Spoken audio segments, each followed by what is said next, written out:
Good day everyone and welcome to Exile News, the weekly show that brings you all the important news and informations on Path of Exile. And it's finally official, on the 10th of July, the Awakening will be going live finally for everyone, and with it will come the new challenge leagues, Warbands and Tempest. So, Warbands, which is the softcore challenge league, basically there are warring clans which are spread throughout Rayclast, and these warbands are tight-knit groups of enemies who cooperate and use synergistic skills to take you down. So you will find these tight-knit groups while just playing normally during the acts. And this is definitely coming from the experience GGG gained with the Hall of Grandmaster, so it's probably going to be something like that, except a bit more balanced. Also, these warband clans will have a chance of dropping unique items specific to these warbands, so I'm guessing this is going to be part of the challenge for the softcore league. And the hardcore league, however, is Tempest. So basically in the maps, or in any map which includes also the acts, of course, there are these tempests, which are kind of a zone where you can drag monsters or you can go in yourself to get special effects.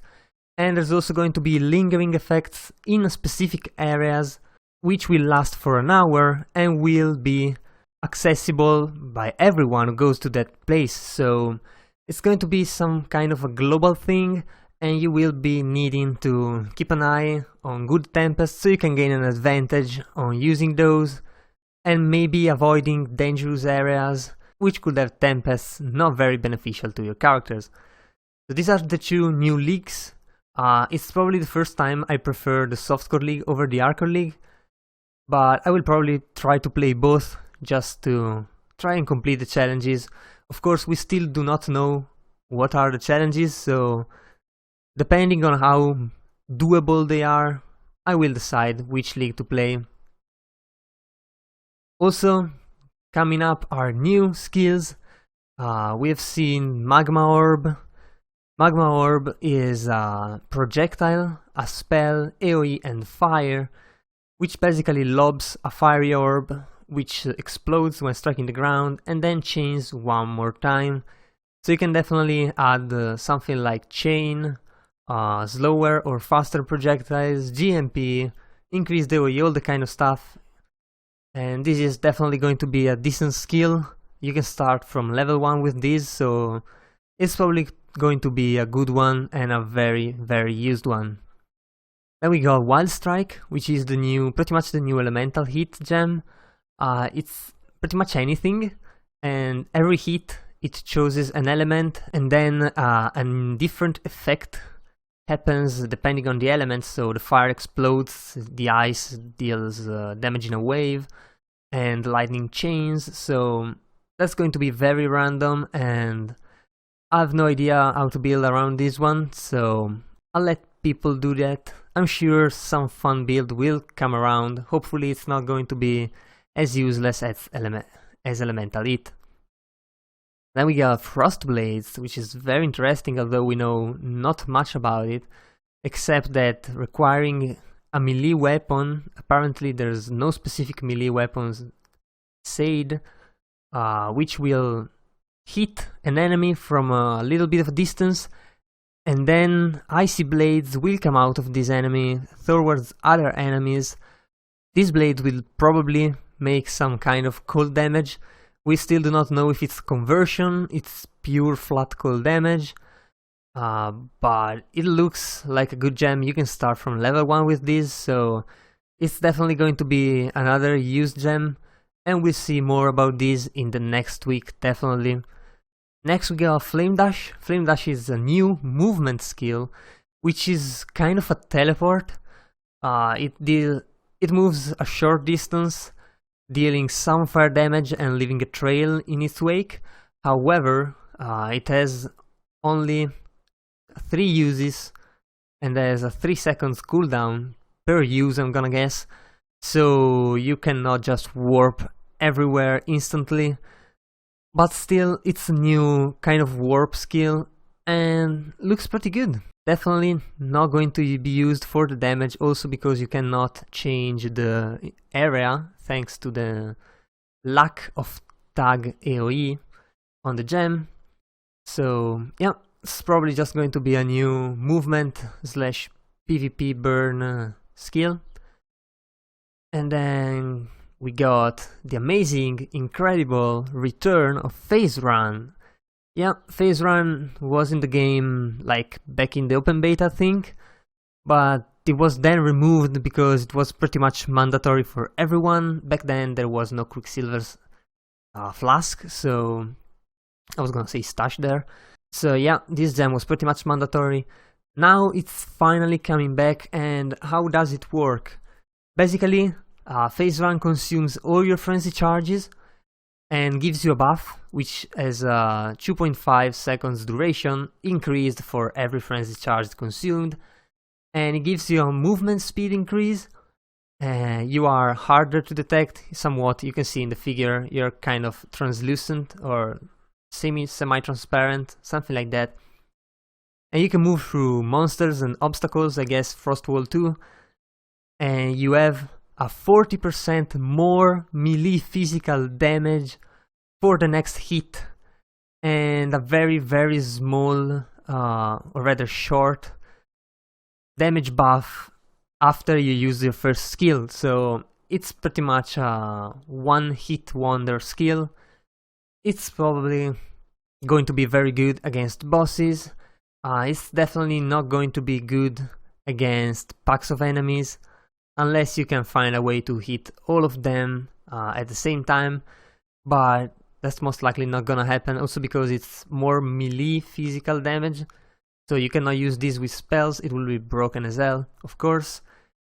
But yeah, this is definitely going to be used somewhat. I can definitely see it in use against bosses and any target that requires that extra damage.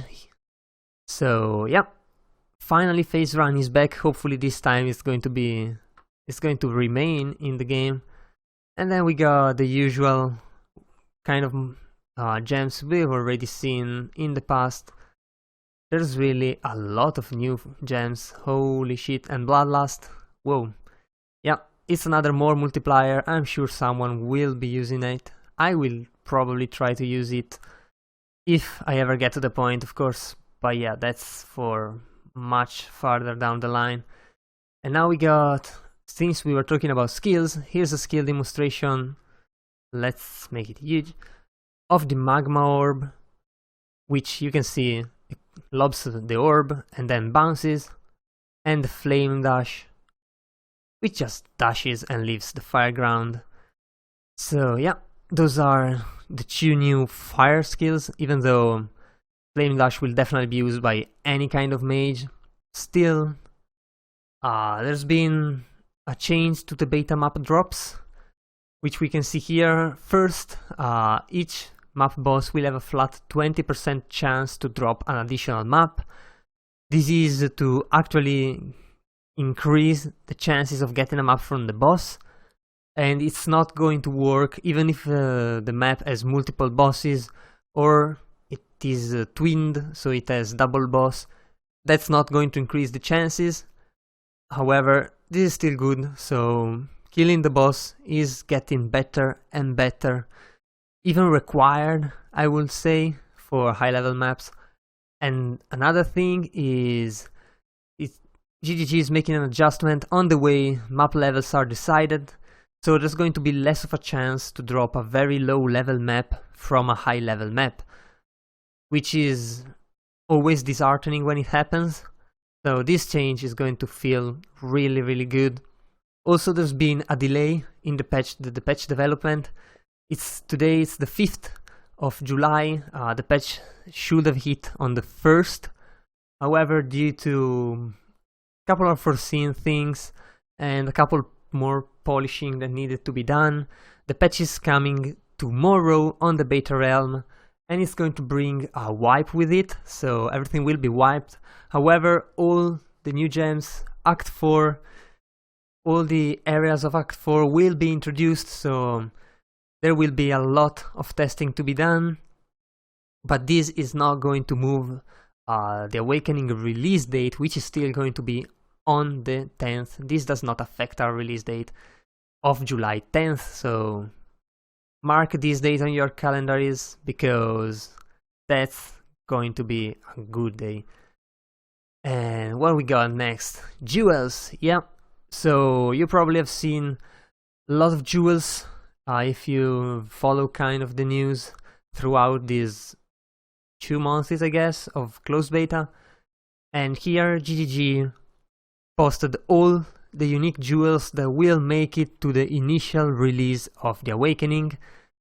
There's many regular unique jewels, and then there's the jewels you can get only through quest rewards, which kind of went in place of the gems, which you now can buy from vendors. And then there's all these corrupted jewels, which you can obtain only by corrupting normal jewels. And I'm gonna guess there's going to be a challenge of collecting all these corrupted jewels, so Val Orbs will probably skyrocket in price. This is just a guess on my end, but yeah, this is definitely going to be something. And then we got some more divination cards, yeah. So divination cards, GGG said they were fast to make, and this is actually true because once you got the name, once you got the item you want, you just need to get some flavor text, some art, and then just decide the rarity, the card, how many you need. But yeah, we got some normal items like Zolted Regals, some fun cards like a random unique items. These can go like from the worst item in the world to a shav or something like that. It's going to be great. 20 Orb of Fusing, it's great. My favorite card is probably the Gambler now, which for 5 divination cards, it gives you a new divination card, which is really, really fun.